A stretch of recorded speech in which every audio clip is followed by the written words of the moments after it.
ఎలా ఉన్నారండి అందరూ? బాగున్నారా? ఎలా ఉన్నారో కమెంట్ సెక్షన్లో కమెంట్ చేసేయండి. ఇవన్నీ వంటశాలకు స్వాగతం. ఈరోజు మన రెసిపీ వచ్చేసి పచ్చిమిరపకాయ బజ్జీ అండి. ఆ పచ్చిమిరపకాయ బజ్జీకి ఇంచక్కని ఇలా మందపాటి పచ్చిమిరపకాయలు తీసేసుకుని ఇలాగా సన్నగానే కోసేసుకుని అందులోని వాము, నిమ్మరసము, సాల్ట్ కలిపేసుకుని ఉంచేసుకోవాలండి. అలాగే ఓ పక్క ఇలా మిరపకాయలని నిలువుగా కోసేసి అలా కలుపుకున్న వాముది ఉంది కదండి, అదంతా నేను నిలువుగా కోసిన దాంట్లో కూరేయాలండి పచ్చిమిరపకాయల్లోని. అలా కూరేసిన మొత్తం పచ్చిమిరపకాయలన్నీ ఒక పళ్ళెల్లో పెట్టేసుకోండి. పక్కన పెట్టేసుకుని ఈలోపు పొయ్యి వెలిగించి ఒక గిన్నెలోని నూనె వేసుకుని వేరుశనగ గుళ్ళు వేపేసుకోండి. లాస్ట్లోని ఇంచక్కని కరకరలాడితే తినడానికి గార్నిష్కి బాగుంటుంది పచ్చిమిరపకాయ బజ్జీలోకి. ఈలోపు మనం అంతా చేసేసుకుని పక్కన పెట్టేసుకున్నాం కదా.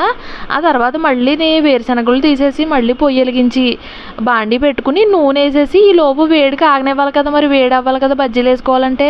ఈ లోపు అలా ఉంచండి పక్కన. ఈ లోపు మళ్ళీ ఇంకో గిన్నె తీసుకుని 2 కప్పులు శనగపిండిని, 1/2 కప్పు, సగం కప్పు ఏమో వరిపిండి, ఒక స్పూన్ ఏమో కారం, 1 చెంచాడు, అలాగే 2 టేబుల్ స్పూన్లు సాల్ట్ పట్టింది నాకైతేని తగినంతగా వేసుకోవాలి. దానికి టేస్ట్ చూసుకుని వేసుకోండి.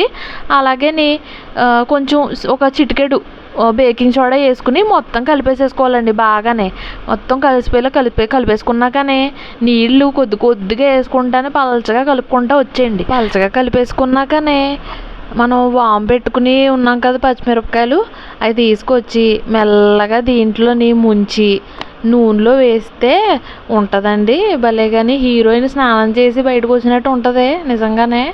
పోలిక బాగపోతే ఏమనుకోకండి. ఆ తర్వాత మొత్తం మళ్ళీ అన్నీ ఫస్ట్ వేసేసిన తర్వాత పళ్ళెల్లో తీసేసుకోండి.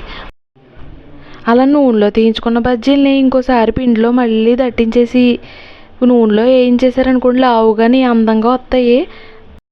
ఫస్ట్ సారి అలా తీసేసి తినేస్తే బాగోదు కదా, కారం బాగా నశాలానికి అంటుకుంటుంది. మళ్ళీ రెండోసారి కూడా మళ్ళీ ముంచేస్తే అప్పుడు అందంగా అంతాయి. అలా అయిపోయిన తర్వాత పళ్ళలో మొత్తం తీసేసుకోండి. భలే అలా మొత్తం తీసుకున్న బజ్జీలకి ఆపరేషన్ చేసేయాలండి. అదేనండి నిలువుగా కోసి ఉల్లిపాయలు, కొత్తిమీర, వేరుశనగ గుళ్ళు దట్టించేసి అలాగే నిమ్మకాయ రసం పిండారనుకునే పైన కొంచెం కూరికేరంటే ఉంటుందండి. నాలుగు కూడా నాటి పడాల్సిందే. అలాగే దాంతోపాటు టీ కానీ కాఫీ కానీ తగిలిందనుకున్న నాలుగుకి ఇంకా స్వర్గం అంతేనండి. ఇదండి ఇవాళ వీడియో. ప్లీజ్ లైక్ చేసి షేర్ చేసి సబ్స్క్రైబ్ చేసుకోండి. కొత్తగా ఛానల్ పెట్టాము. ఉంటానండి మరి.